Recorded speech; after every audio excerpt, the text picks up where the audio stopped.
Okay, guys, today we are on 40 days, 40 tips. And sometimes I get phone calls on new investors and they ask a serious question on steps on doing a successful rehab. Like, what steps do you take? How do you rehab a house? Most people don't know. At the end of the day, it's not something you do every single day. So what we're going to do is we're going to go through 10 essential steps. 10 essential steps. All right, guys. Hey, everyone. I'm Rob Trigg from Jet Lending. Welcome back to 40 Days and 40 Tips series. If you're ready to tackle your next rehab, I've got a step-by-step guide to help you get started and stay organized throughout the entire process. With the right plan in place, you'll be set up for success. Step one, meeting with your contractor and defining the job. Initial walkthrough and planning. Start by walking the property yourself and assess the work that needs to be done. Then meet with your contractor to finalize the strategy. Getting input early with a hard money lender helps you figure out how to handle specific repairs and layouts. Having a clear plan right from the start will save you a lot of headache down the road. Define. Number two, step two, define the job and buy materials. Creating a draw schedule. That's something Jet Lending will help you with as well. After defining the job, create a draw schedule to manage the cash flow, ensuring that the timeline works for both you and your contractor. This keeps the lender on board with the progress and helps the contractor manage the project efficiently. Buying materials up front for specific phases also keeps things on track. Step three, demolition. Start with a clean slate. Always begin with a full demo, clearing out everything that could slow you down in your progress, i.e., if you take out on a hoarder's house, you don't want to clean up the outside of the house and not get rid of the stuff on the inside. Make sure you get rid of everything. Total clean slate makes it easier for your contractors to move around. And always keep your work area around the house clean and trash and debris free.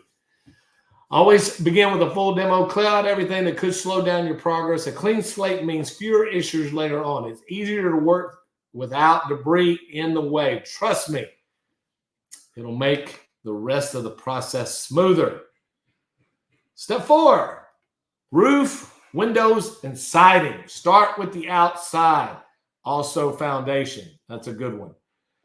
Foundation should be first. If you have a foundation issue, that should be the first thing you do. Second should be roof, windows, and siding.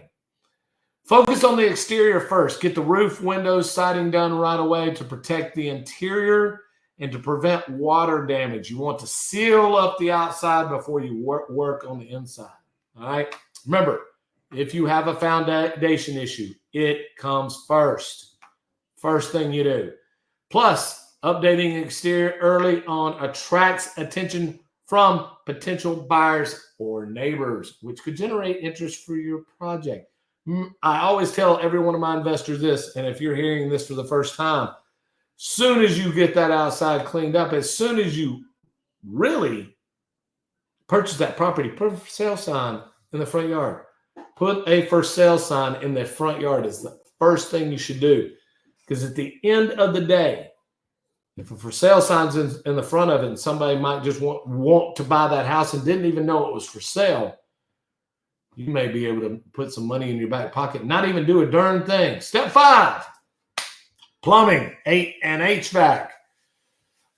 Take care of your plumbing, HVAC as soon as you can. Also, I'm going to throw in here electrical, rewiring. Taking care of plumbing and HVAC systems early to avoid future disasters.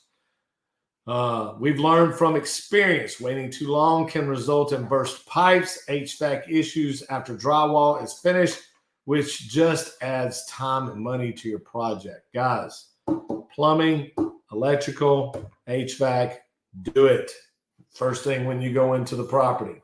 run your HVAC, run your new electrical, run your plumbing. Saves you time, guys. Saves you time. Next, step 6. Step 6. You're going to do framing and subflooring. Framing and subflooring. Once the exterior and major systems are done, it's time to handle framing and subflooring. Whether you're tearing down old walls or building new ones, this is where you create new living space. Finishing a basement or adding on square footage, this is where you do it. Can add a lot of value to the property. We don't have a lot of basements in Houston, but there are some. But adding square footage, this is where you do it. Or changing the floor plan, this is where you do it. It's step number 6. All right. Now that you've got your framing done and everything is framed out, and you are now on to step 7, sheetrock. Hanging drywall. It's what makes the property look brand new, whether you're patching up or adding all new sheetrock.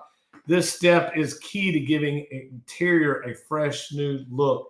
Guys, if you go into a property and you have a distinct smell of animals or urine stains on the sheetrock, don't try to patch it and cover it up. Those stains are going to be in there forever and you can't get them out. Some people have to go up 6, 7, 8, 9, 10, 12 inches just to get the stains out. Some people go a full foot, some people 2 to 3 feet. Don't not do it. Trust me. That smell will never get out of that sheetrock, especially if you've had the previous owners had a lot of pets and they use the bathroom inside the house. Just rip it out, do new drywall. You'll save time, tape and float it, make it look better. Okay? Step 8, after you've taped, floated, now it's on to painting. Painting. Transform the space. Once sheetrock is finished, it's time to get paint on the walls. This really transforms the space. Start with a primer first. Fix any flaws in the drywall, and then add 2 final coats of paint to polish it up and look professional. Okay? Step 9, install new kitchens and bathrooms. All right? New kitchens and bathrooms sell the home. Get the new flooring installed first, then move on to cabinets, vanities, fixtures. Design the kitchen and baths right and modern so you can make or break the sale of the property. Okay? Guys, when you're in a project and you've got brand new countertops, go buy your projects, okay? And make sure that your GC or the people that are there working on the property don't have their tools and stuff all over the new granite, scratching it up and making it look horrible. Make sure you keep your workspace and make sure your investors keep the workspace up and going. Keep all that stuff off the cabinets. Tell them to put them on the floor. All right? It's important, guys. It's important.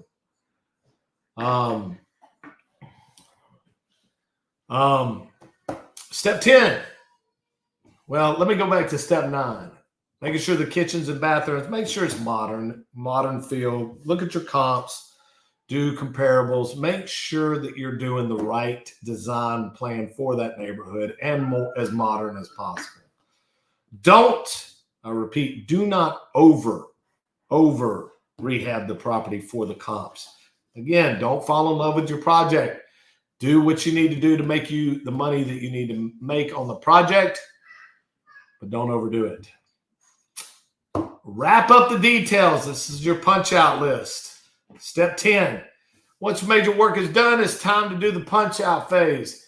This is where all your finishing touches like outlets, light fixtures, switches, plates come together.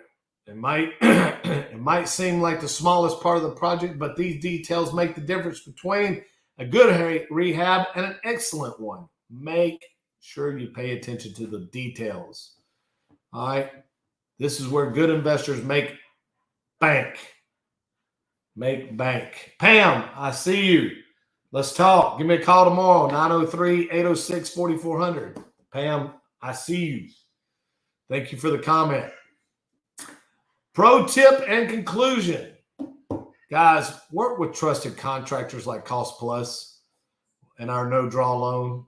If y'all don't know about it, let's find out about it. Let's talk about it, okay? Cost Plus and Jet Lending have a no-draw loan. Means you are out. No monies after closing. We will advance the repairs to them, okay? Make sure you understand that.